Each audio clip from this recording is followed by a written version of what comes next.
If they can identify what they want to do, which is probably not eat said food, then they immediately know where they're going to make progress, because it's fighting that avoidance and actually turning towards the fear that yields the positive outcome in terms of recovery.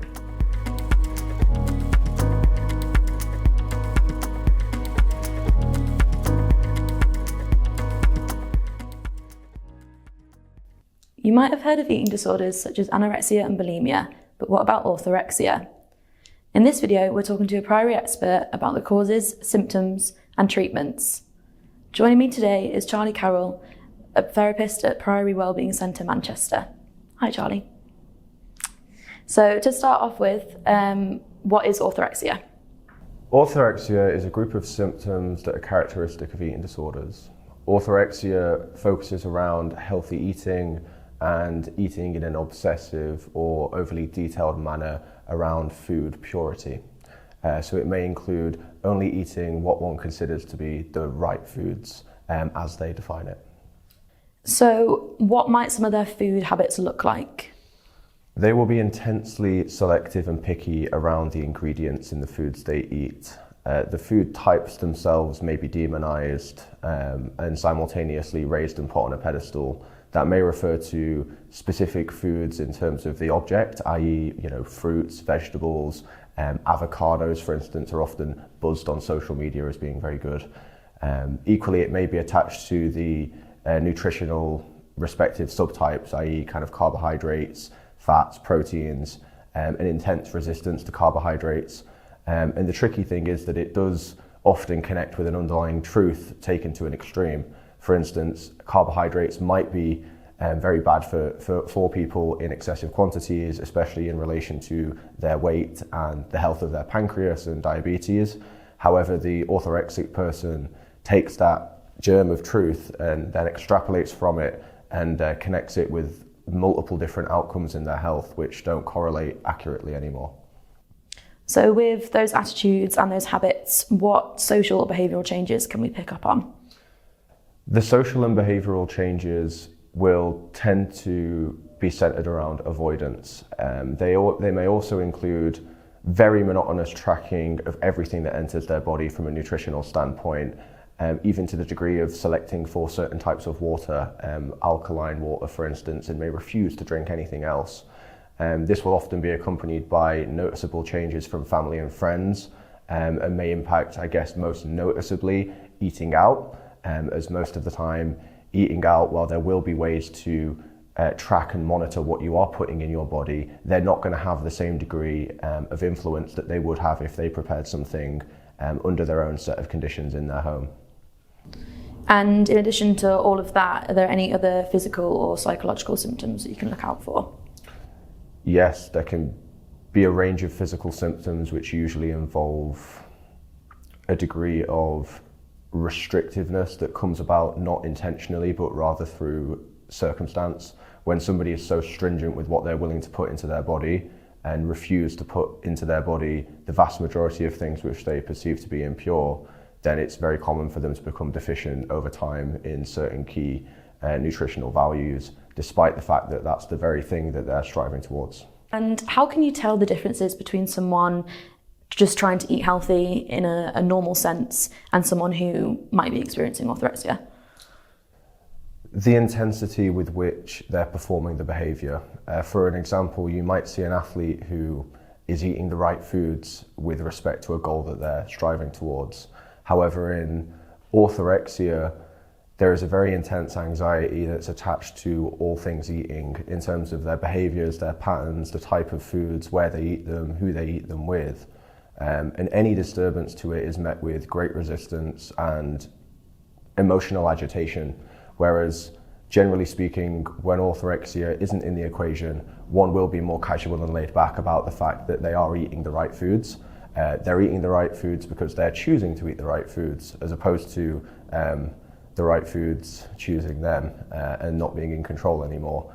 And is there a connection between orthorexia and any other mental health issues? And if so, what are the connections? Orthorexia being a symptom group that is seen within eating disorders would lean towards it more featuring within anxiety subtypes. So people who are more leaning towards anxiety would be more likely to experience an eating problem and by extension experience orthorexia symptoms. Equally, there can be elements of OCD-like behaviours, which is compulsive behaviours around food. For instance, an example might be somebody who had an array of different nuts and seeds, which obviously have quite valuable nutritional profiles, and they'd actually create a breakfast where they would refer to each individual nut and seed and take the entire array of them and put them all in the breakfast. And it would be, one cashew, one pistachio, one peanut, one chia seed.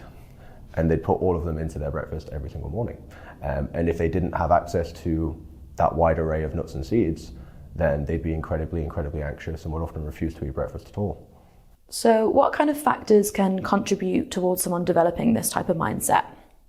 From a personality perspective, perfectionism and neuroticism would be the two that jump out. If somebody is highly perfectionist and not okay with things not being 100% as they envisioned or imagined, that might be a key indicator.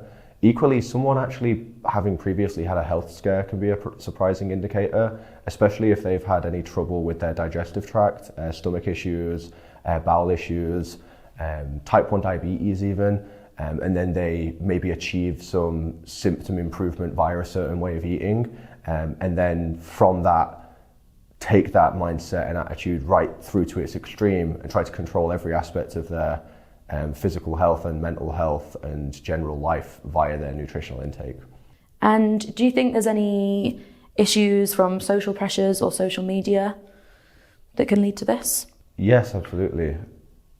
There's a lot of fitness and health influencers who push different types of food and different food objects, whether it be something like chia seeds, avocados, blueberries, and naturally because some of these things have quite unique nutritional profiles, which for the vast majority of people is a perfectly sound recommendation, to be honest.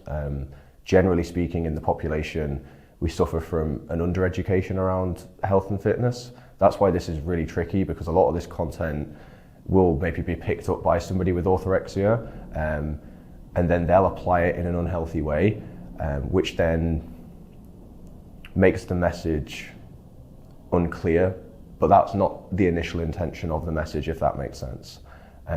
So I think socially it's including caveats in what we're advising, and if we have achieved certain health outcomes through certain ways of eating, it's caveating that was for us with our individual circumstances, our physical health, our mental health, and may not apply to 100% of people.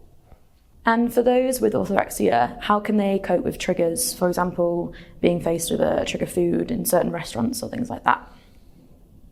When they're presented with a trigger, their thoughts will start moving at 100 miles per hour. And if they can develop an awareness of their thoughts so that when their thoughts increase in pace, they're able to recognize that, what they can then do is identify the emotion beneath the thoughts, which is fear. And they can develop internal tools in order to deal with that fear, whether it's a grounding technique, whether it's simply returning to a certain attitude which contends against that fear directly, which is, I'm going to be brave, I'm going to do what's a little bit uncomfortable for me, I'm going to actually move towards the fear rather than move away from it. And understanding that when that thought increases, say they're in a restaurant and they're presented with a trigger, that's an indication that there is an emotion that's not being dealt with, and there is a degree of avoidance which is about to occur. If they can identify what they want to do, which is probably not eat said food, then they immediately know where they're going to make progress, because it's fighting that avoidance and actually turning towards the fear that yields the positive outcome in terms of recovery. Would you be able to give some advice for someone who might be seeing these symptoms in a loved one or a friend, and what they can do to help them? Behaviourally trying to interfere and direct someone away from behaviours through any kind of force, i.e. booking a meal out and not telling them, seeing the foods they've got stored and trying to remove them, will likely make things worse. These disorders don't function logically. Any resistance and interference will be met with force in return. For instance, let's say we interfere with somebody's behaviours and there is a circumstance where they end up eating something that isn't perceived as pure or perceived as healthy. That may lead them to, for the next 2 weeks, again, double down rather than actually improve. It's having the delicacy to approach them from a psychological standpoint, from a more emotional standpoint, a standpoint of understanding, and a standpoint of also leading by example. If you can distract somebody, if you can keep them away from those thoughts around food, that can in and of itself be incredibly helpful. Equally, exploring their beliefs around fear and anxiety and how they believe we should respond to those experiences can be vital, as when somebody identifies avoidance as a problem, when somebody identifies their behaviours as a problem, their anxiety as a problem, that can be the first step towards them doing the change, which is more sustainable and has better long-term outcomes than you forcing change over the short term. So now we're going to move on to treatment. So how difficult can it be to get a diagnosis for orthorexia? I can't think of any that are potentially more difficult. Unless there's very obvious physical signs of malnutrition, even then you'll probably get diagnosed with something different like anorexia or bulimia or something along those lines, especially with the fact that it does overlap with people who are into sports and athletes and people who are into their nutrition generally. There is a lack of, I guess, specialist input around this particular issue, and there's also a cultural and societal movement over the last 5, 10, 15 years where people are becoming a lot more aware of nutrition. And for most people, it will be as simple as, you're eating healthy, good on you, well done, that's a good thing. So it's very nuanced and therefore very tricky to get a diagnosis.